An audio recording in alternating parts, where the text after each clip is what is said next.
Welcome to the Old Mac Gang podcast, or OMG, a podcast with a panel of longtime Mac Apple users who want to discuss the most relevant apps and services to age-seasoned users.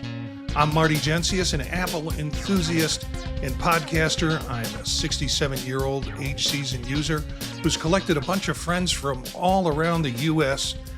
and a great group of friends to talk about Apple and what it means to seasoned citizens. Today we're going to talk about Apple Maps, but let's see who's with us for tonight's episode.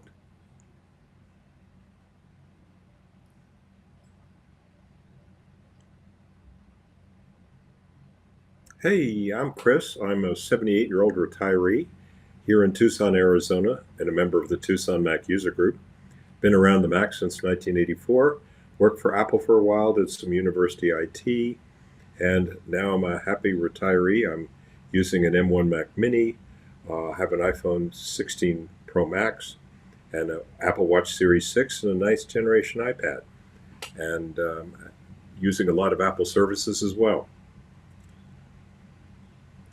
I'm Peter. I'm 72 and live in Bay Village, Northeast Ohio. Computers have been a part of my life since 1968. And have changed dramatically in those 57 years. For the past 19 years, I've been primarily using Apple hardware, and I love learning from and sharing with others, especially this gang right here. I'm Gary.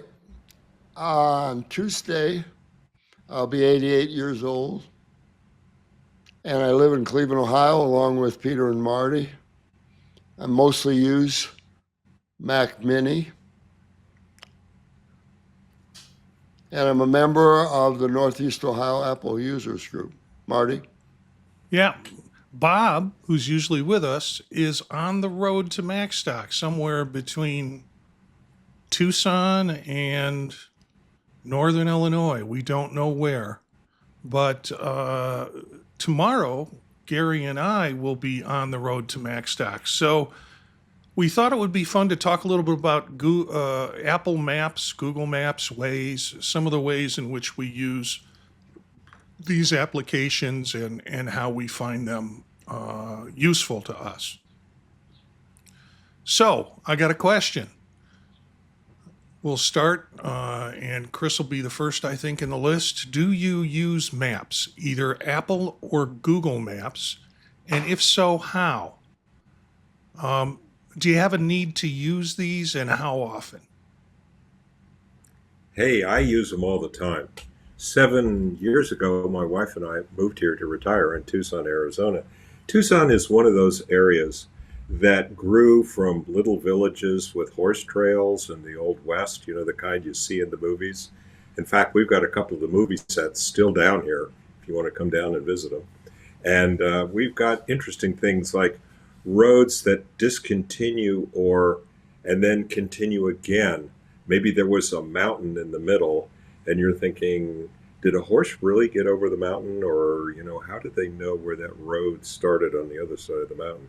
Anyway, so that makes life interesting. And because it's easy to get confused with these different village areas that have now sort of grown up and you know, like SimCity have kind of, you know, included each other. I don't know what the good verb is there, but so consequently, it very high usage of iPhone maps here, cell phone maps. I mean, even from old timers. And when I first moved here, Apple was still having some issues with maps, and so I mostly use Google Maps. But once that was fixed, and the Apple Watch became the blinker for my CarPlay and showed me exactly where to turn, then Apple Maps had a big advantage. But I still use Google Maps sometimes if I'm interested in the businesses in the area. I think they've got a little bit of an advantage there. The third alternative is Waze, which is very good for LA freeways, for Phoenix, for bigger cities. And, you know, if I'm really in a hurry or if I'm usually late, I'm not the world's most punctual person. So, you know, often I'm looking like, okay, I want to avoid any slowdowns. What's the fastest way to get there? Waze is very good at that. and it accumulates a list of places I've been. So I can usually just scan my list and go, yeah, I'm going to the Starbucks at, Orange Grove and La Jolla, and boom, it pops right up. So that's pretty much my usage. Yeah, I use maps a lot. I use Apple Maps the most. Well, maybe actually I haven't clocked it, but whenever I have a destination, I'm using Apple Maps. I think Apple, with its penchant for good design, elegant design, has the best, what I call glanceable design. When I don't know exactly where I'm going, it's the best map for just looking at quickly and going back to looking at the road and getting what I wanted to know. Uh, and that's really important to me to being a good driver. If I'm going somewhere very familiar, I use Waze. It has the best heads up design that just shows you what's up ahead of you, including traffic jams, police, obstacles on the road, things like that. And maybe I should have said, even when I know where I'm going, but it's kind of a an hour away or something like that, I put it in as a destination just because I can see when I'm going to get there. That's kind of a nice thing to know. The only time I use Google Maps, and I have it there in my car, set up on my phone to use in CarPlay, is there are destinations that aren't available in Apple, trailheads of some places I hike, and occasionally like a building on a college campus or something like that. And when Google is the only one that has a destination, that's what I use. Gary. Well, Peter said everything and that I use it for too. And I don't have CarPlay, which is what I wish I did, because last weekend I was with a friend and in Raleigh, North Carolina. We went out and she had CarPlay, and you could turn right and just follow that big screen to get us back to the Embassy Suites where we had the conference. But I use primarily Apple Maps. And I've also found, though, when I'm not sure of a destination that I'm going to, come on my Mac Mini with my 27-inch monitor and open it up in Google Maps, because I want to get a feeling of where I'm going to, in addition to Apple Maps on what all I have in my car is my iPhone. And as Chris has said, I like the idea that my watch kind of tells me another way to stay on track. And back to Peter, I too use Waze, though, just getting around town. And I kind of like it. And then lastly, I've used it. It isn't quite for maps, though, but I've been riding in the back seat of a car, and I like to put Waze on just to see how dangerous the person driving the car is on the freeway. Okay, Marty. Now, wait a minute, Gary. You're driving with me, and do you mean this means I'm going to be judged the whole way there in terms of No. how dangerous I am? Okay, I want to take you back a little. When I was growing up, my parents liked to go on vacation in Wisconsin. I'm from Chicago originally, and we would go on vacation in Wisconsin. And as a kid, sitting in a car in the summer is just horrible. So my dad entertained us in a sense, and I think he regretted it because meant he had to occasionally look at the map himself too. But we would get those state maps that had all the highways on it. And that's what we'd use to kind of entertain ourselves. Okay, we're going to go past this town. Now, if we stay on this road, we're going to go past this town. And I got pretty good at looking at physical maps as a result of that. Now it's a completely different experience traveling when you have a movable map with routes and lanes on it and things like that as we have now. But after that, if you remember, AAA had triptychs, which when we went into our local AAA, and that would have been my wife and I, probably in Champaign, Illinois, we would go into the local to get a triptych, and it seemed like you could go anywhere in the continental United States. They would just have it all there.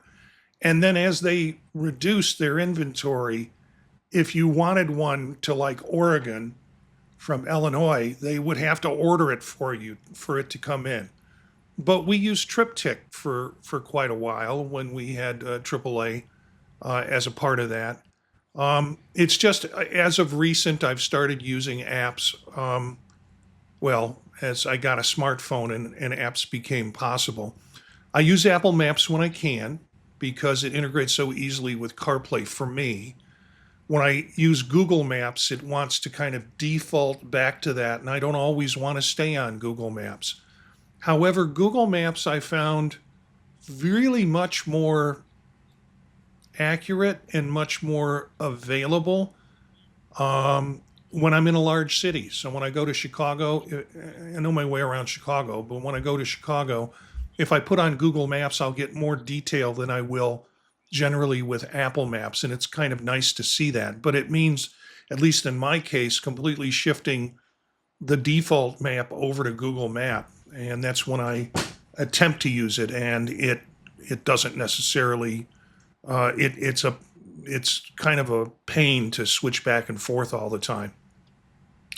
I have used Waze, and my kids turned me on to Waze, and the little dog that talks to you, that tells you that there's an accident up front, maybe, or up ahead, maybe there's some toys there by the side of the road. The jokes get old after about an hour because it's the same jokes and it's the same dog, and so I kind of don't use Waze that often because I got to find some other characters. I put in a boy band one time and drove Aileen nuts. Waze is okay. Waze I think, has some really good aspects of it, and you can see some of the maps and Google Maps are kind of trying to adopt some of that. Now they have notifications about accidents coming up, but is it still there? Things like that. It integrates nicely with CarPlay. That's why I like it so much. And Gary, you talk about not being able to see CarPlay or have CarPlay. We'll have it on all day tomorrow. And as my shotgun, you'll be able to see what happens with CarPlay. And I'll try and keep my eyes on the road and my fingers off the panel in the process. So some really good apps to consider. And we have the links for these in the show. And in the show notes, there's the Apple Maps site. If you're watching on the YouTube channel, and the maps, I gotta tell you, the Apple Maps site is the coolest of the sites that are there. If you go to Google Maps, well, what do you get? What you're getting is it assumes your location, and you're looking at a map of the area that I live in around Kent, Ohio, and it asks me where do I want to go. It has some places that I have been and things like that. And then similar with Waze. And with Waze, though, you have these little indicators along the road that have various kinds of symbols and various kinds of experiences. So, those are the three main sites. Again, you'll find them in the show notes. And I'll go on to the second question. What's your favorite feature? Chris? By far and away, my favorite feature is the Apple Watch, because it makes a blinker sound when you use it with Apple Maps. It's a different sound of left and right. I couldn't, for love of money, repeat either one of those sounds right now, but when I'm in the car, I remember which one's left and which one's right. And there are times if you have like two freeway entrances right next to each other, as used to be the case in the San Francisco Bay Area, and you get on the wrong freeway, you might not make it home for dinner. So That kind of stuff gets important. And because I use the Apple Watch, I turn all the sound off because my wife hates hearing the sound. So I've just learned to use them without the sound, and it works great for me with the watch.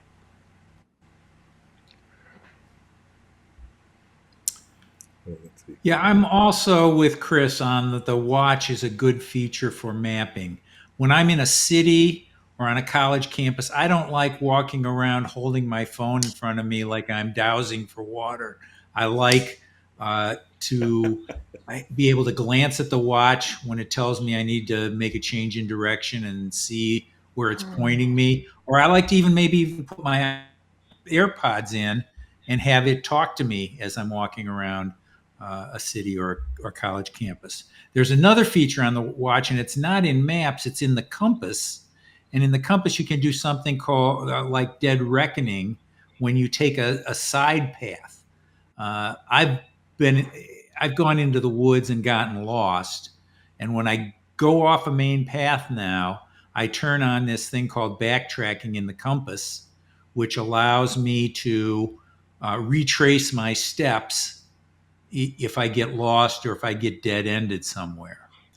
The other thing you can do with the watch is you can do something called, what do they call it? Waypoints. And you can get to a spot and you can say, mark this. You can get to another spot and say, mark this. And then wherever you're at, you can look at the compass and it'll tell you which direction and how far that particular waypoint is. So there's a lot inside that compass app. And Marty's been showing, if you're watching on YouTube, he showed you the Apple support web pages that we're going to put in the show notes to show you both how to use both backtracking and waypoints, and probably a couple other things. Gary?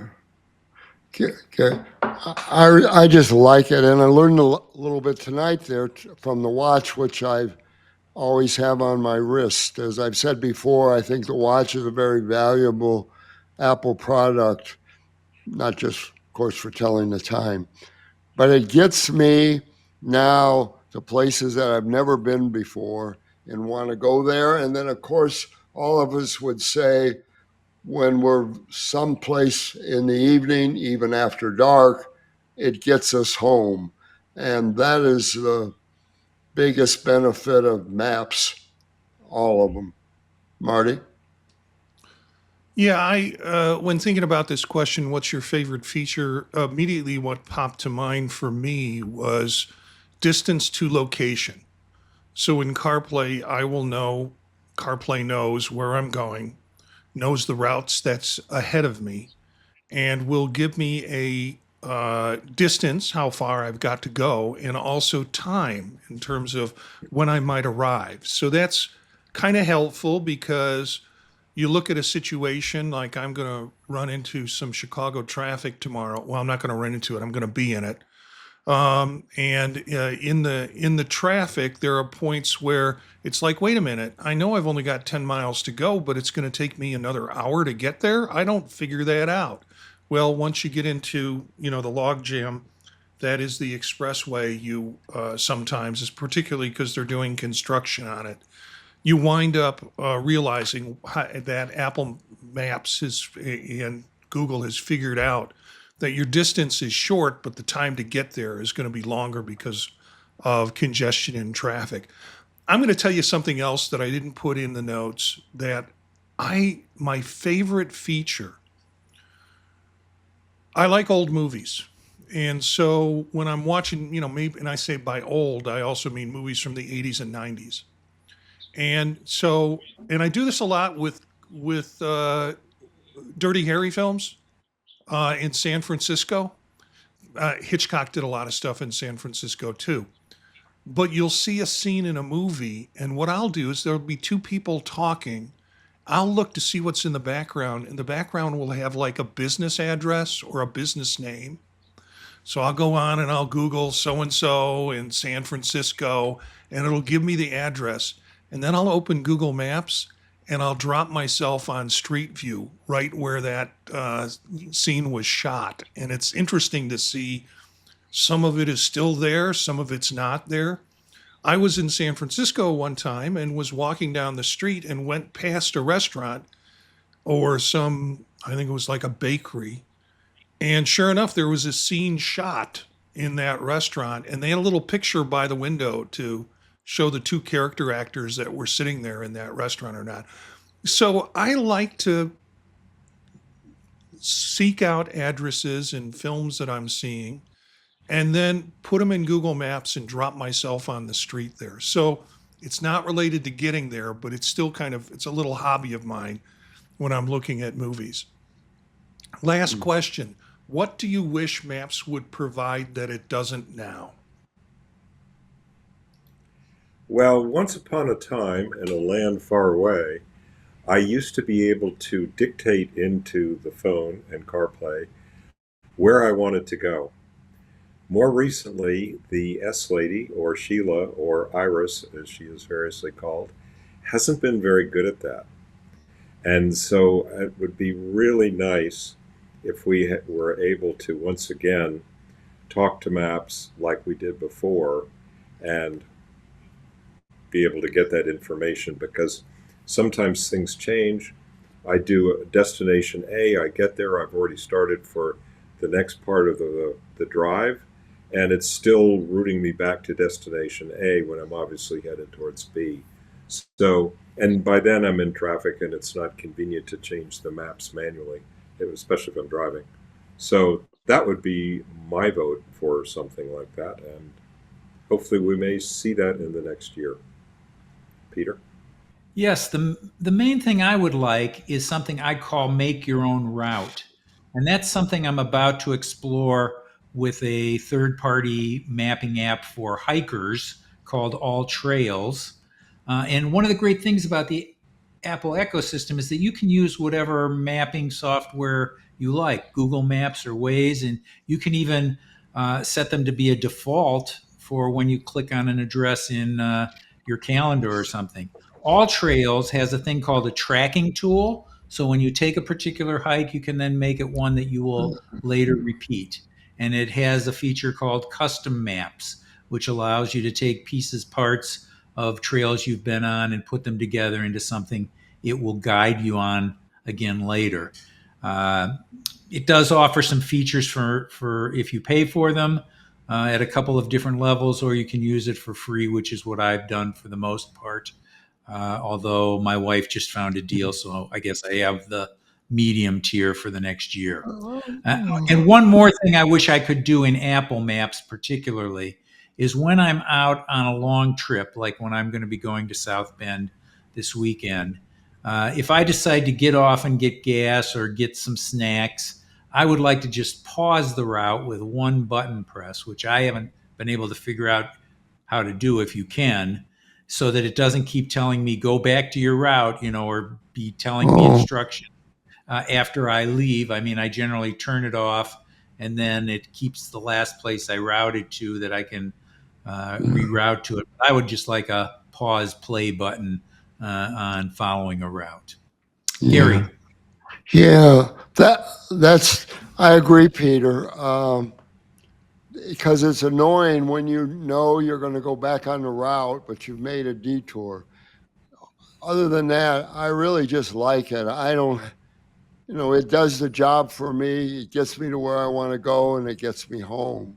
So right now, I don't have any real requests, but I like the one you asked, Marty. Yeah, I am, Chris, I am able to ask the S Lady through my phone and through CarPlay, where it's attached, to get me directions to so-and-so.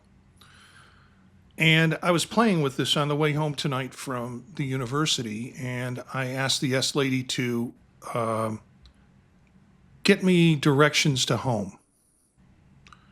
And for some reason, well, I think I know why, she gave me two offers of home.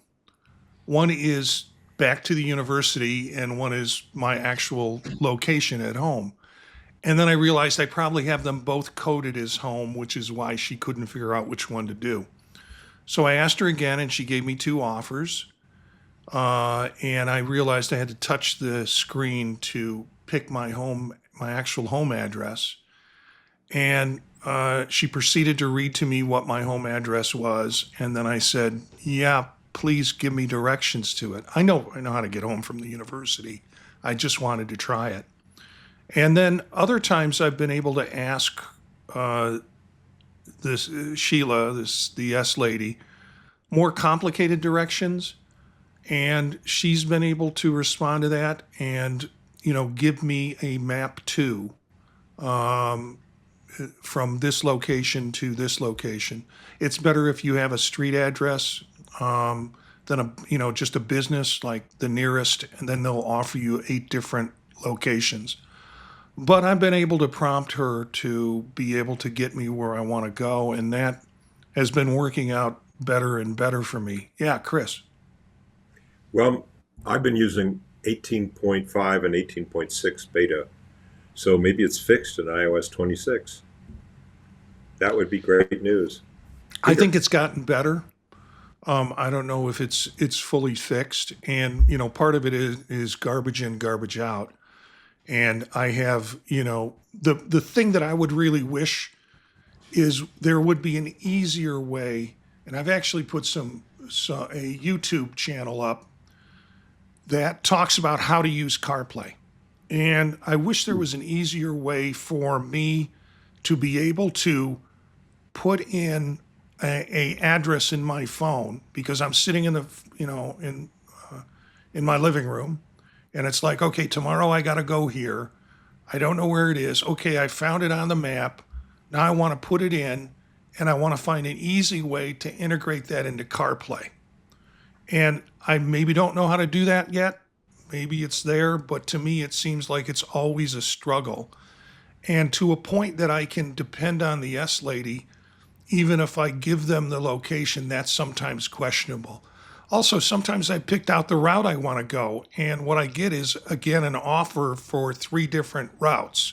It's like, yeah, now I got to go in there and figure out which one is the one I really want to take that I figured out last night. And, so hopefully there'll be a little bit more contextual intelligence that occurs with the S lady with it. But it's gotten better. It's gotten a lot better, in my opinion.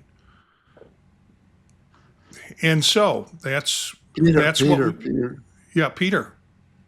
Yeah, I agree with you that Iris has gotten a lot better with verbal instructions in the car. And I typically will ask, where's the nearest Starbucks?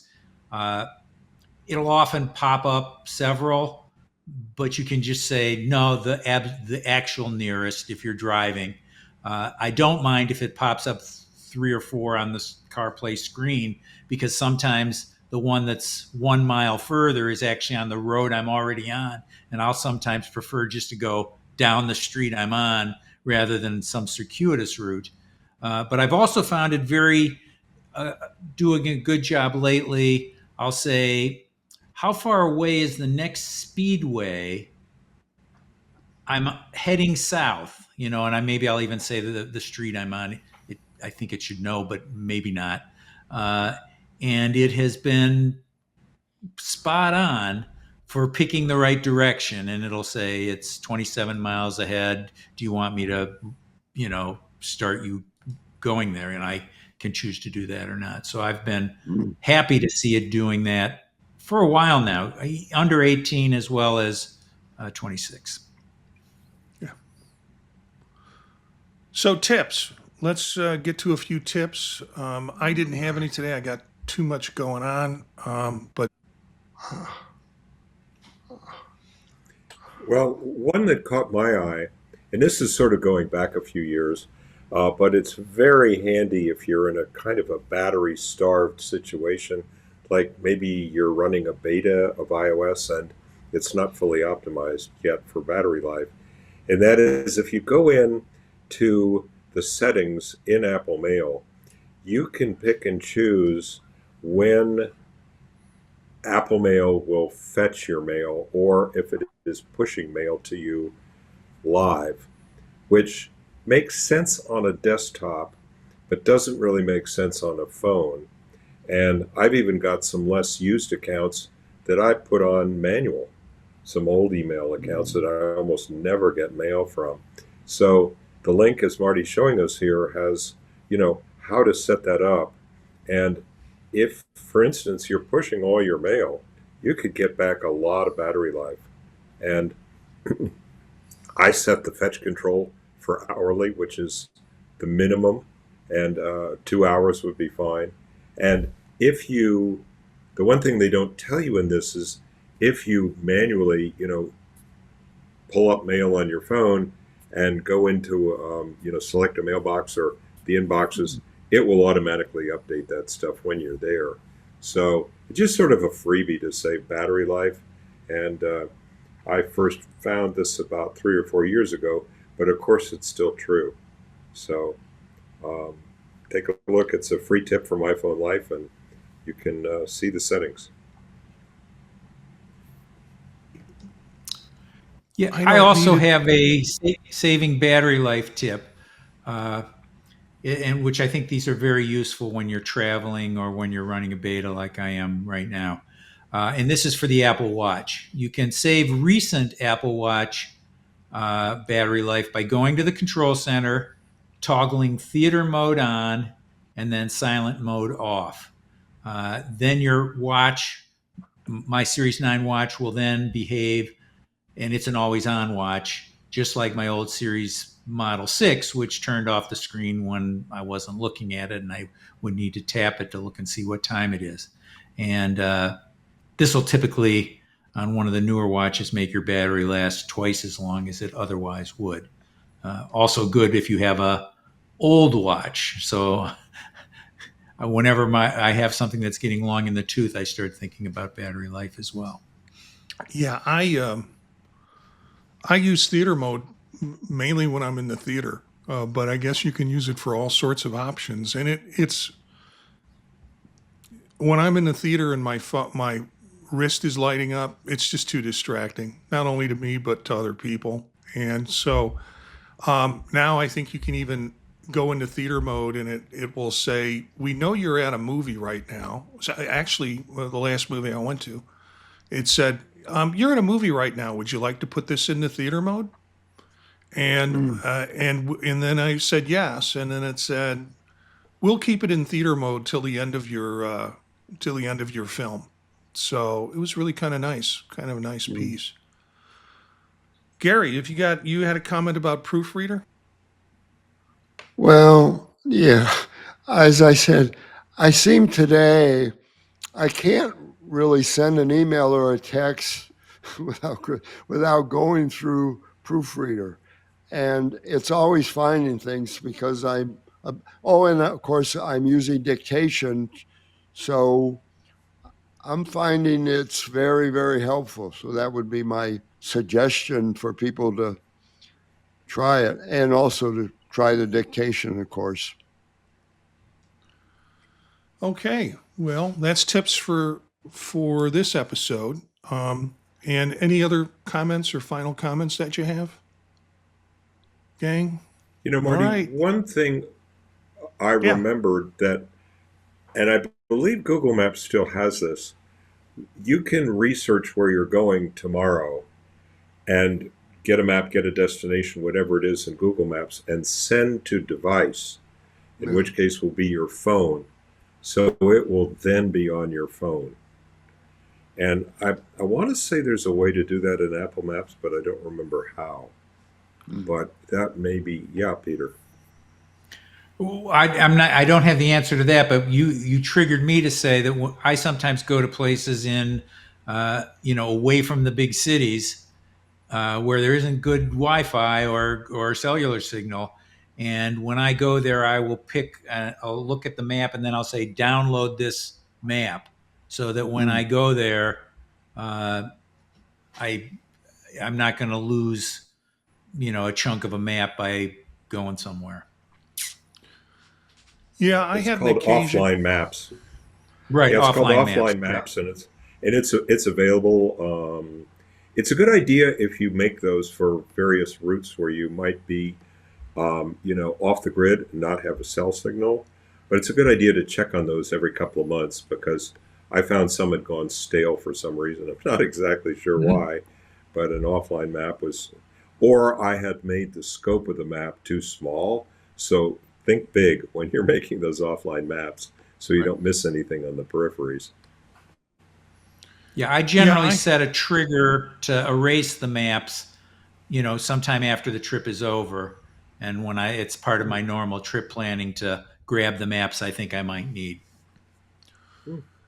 I had an occasion where I was forced to use Google Maps when we had a car issue and went to a dealer. We're on our vacation in New York, went to a dealer. They were wonderful, and they loaned us a new car to take on the rest of our vacation while they worked on ours.